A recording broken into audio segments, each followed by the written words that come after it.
Most parents don't realize that yelling around a baby, even when it's not directed at the baby, can have a deeper impact on their developing brain than we often assume.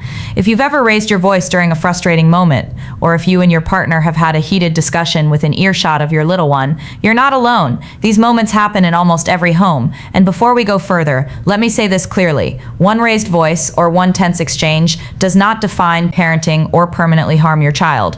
What matters far more is the overall pattern of how we respond, repair, and create safety. From a developmental perspective, babies in the first 2 years process the world very differently than older children or adults. They don't understand the meaning of words yet. A baby cannot decode, "I'm so frustrated right now," or "we need to talk about this later." What they absorb powerfully is the tone, the volume, and the emotional energy carried in the voice. Neuroscience tells us that even very young infants are highly attuned to the emotional tone of voices around them.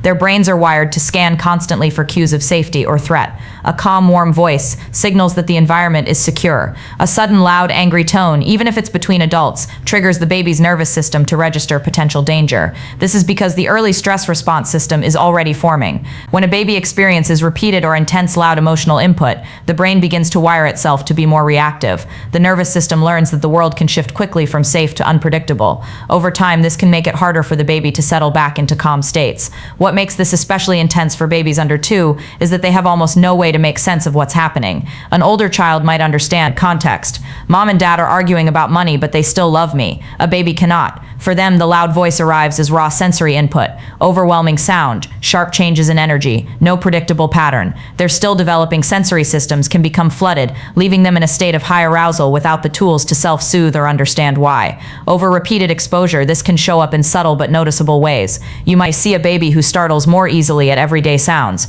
or one who takes longer to calm after being upset. Some become more irritable in general, or show heightened sensitivity to noise and sudden movements. These aren't signs of a difficult baby. They're signals that the nervous system has been practicing a higher baseline of alertness. The good news is that we can shift this pattern with intentional, simple steps. First, aim to lower the tone and volume whenever possible. The exact words matter less than the calm delivery. A quieter, slower voice gives the baby's brain the message that everything is manageable. Second, repair whenever a yell or tense moment happens.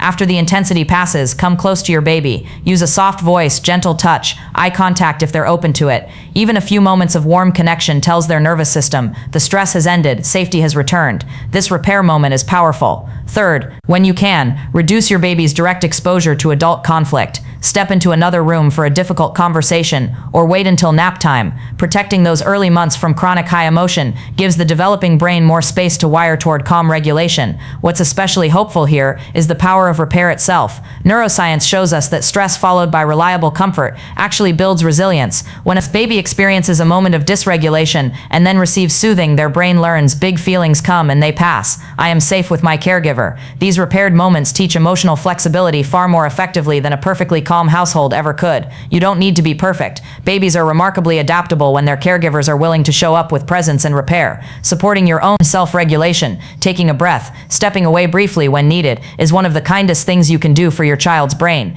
You are already the most important voice in your baby's world. By choosing calmer tones when you can, and reconnecting warmly when things get hard, you are literally helping shape a nervous system that feels safe in the world. Thank you for being here, for wanting to understand, and for showing up for your little one. They feel your effort, even on the hard days.